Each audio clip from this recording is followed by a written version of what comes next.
one day to mix things up a bit.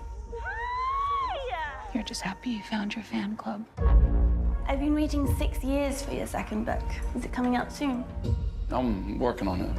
What do you do for money then? You married rich. I actually came here looking for inspiration.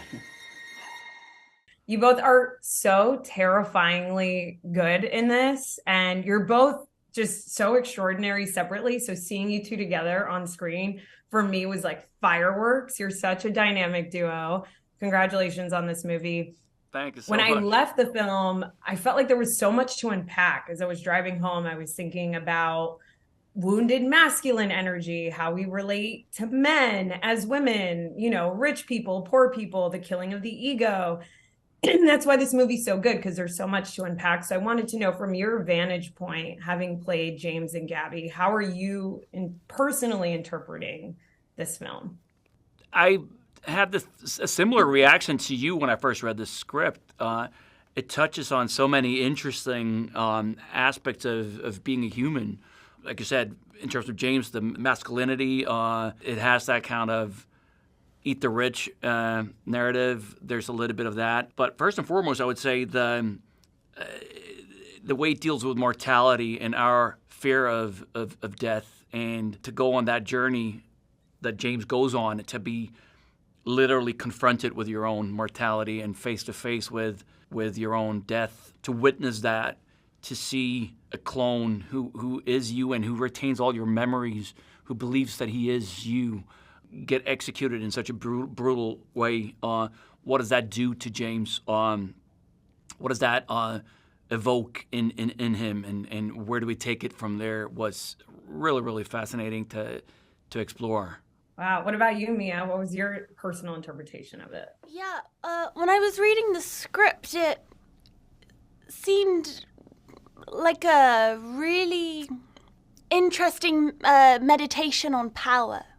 That to me is what was really coming through, and especially the kind of the corrupting nature of power, and then even more specifically the female corrupting nature of power. I think we see so often what that looks like with male characters, but it's quite rare to see it with this female character. Also rage. And female rage in film, and I think very often it's rage is considered something negative, but I actually think it's can be rather productive if you're able to harness something in the way that Gabby's able to harness this rage that she has within her, and she's able to project that into something that's very cathartic for her, and she's able to express these demons that she has, and she's able to kind of, unfortunately take it out on James. Wow, Mia, so many things just popped in my head as you were saying that. I love what you just said about rage and how it can be productive in the same way that almost envy can be a motivator. And yeah, I was thinking about that the whole time when Gabby says to James, this woman does what a lot of women do to men, and that is, make them feel weak. And then to see how Gabby sort of flipped that was just, it was so interesting to see the other side of that power coin. You have this tendency to play such seductive characters, Mia, and I love it so much. And I wanted to know, what is the key to playing a seductive character, and how do you personally tap into the art of seduction? I think seduction is something that is quite instinctual. I remember, actually not wanting to really know who Alex was. I didn't really want to spend a lot of time with him. I thought it was beneficial if actually we were able to have a bit of distance together, so that we didn't actually get to know each other very well. I'd heard a lot about him and how wonderful and such a sweet man he is, and if I knew that and we were to become friends, it would have taken away from something, something that you can't really explain, and it's just, so I kept my distance, and that's definitely something I used as a way to kind of to help with the seduction, I guess. Wow, what was it like meeting each other then for the first time after filming it then? Well, I Like, mean, really? we did meet. We said hello, hi, nice to meet you, and but I just kept my distance. I don't even know if you realized that, but like they would go for dinners and things, and I didn't want to be a part of that. Just kind of. Did you know that, Alexander? Yeah, I knew that was Mia's process, and I understood it, and I thought it was interesting, and to kind of charge those moments in the beginning. I wanted to get to know him on camera. Because it was also, we shot the dinner scene when Mia's character, Gabby, and her husband, when they take us out to that Chinese restaurant, and there's that awkward moment, the two couples trying to get to know each other. That was the first day on set, which is quite nice to start with that, because we didn't really know each other very well. And in terms of the seduction, I think it was about, James is very vulnerable in the beginning of the movie. He's very open to being seduced because his ego is shattered. He's got no self-confidence, and he's a failed writer. He's desperately trying to find inspiration, but he hasn't really found any. So to meet someone who actually looks at him and is interested in him and has read his book, one of the 12 people in the world who actually read his very pretentious book, The Variable Sheath.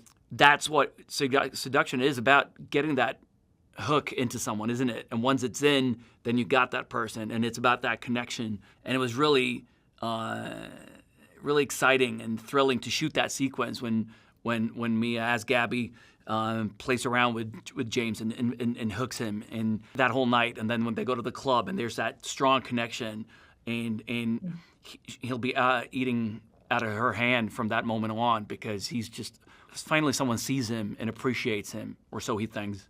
And that sort of ties into the killing of the ego, or what I was interpreting as the killing of the ego.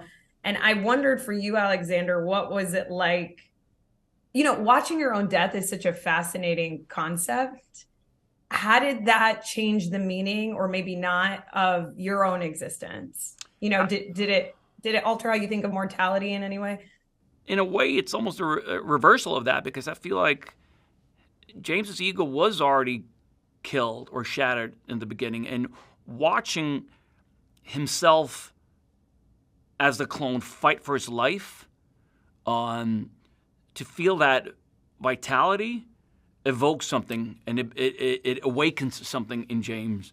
So in a way, I feel that and the way Gabby is playing with James and starts to instill him with confidence and awakens the ego in a way where he almost has hubris at a certain point in the movie. And that was a surprising twist, but really exciting to explore. How did playing James help you find meaning, like, in your own existence? Like, what were you thinking? Yeah, it didn't really give me any profound answers to the meaning of my existence, but it sure was a great waste of time. I had fun. That's all it's about, right? That's all it's about, you know. It's always about having little fun. moment of time we have. I felt like it was well spent on set for 2 months with me and the rest of the guys. I can 1,000% confirm that. And on the topic of fun, we actually have a surprise for you guys. Oh my God, no. Oh my gosh. Oh, I'm so attracted to myself right now.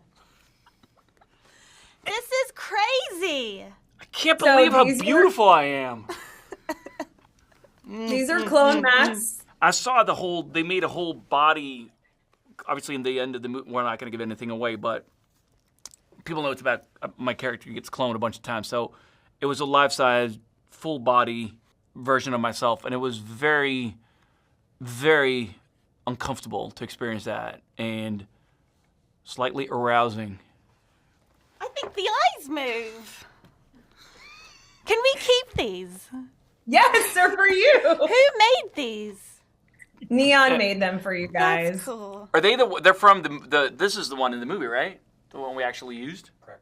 What do I do with this? Can I, like, where do I put this? Like, hey, welcome home, guys. Come on in. Oh, don't mind this one.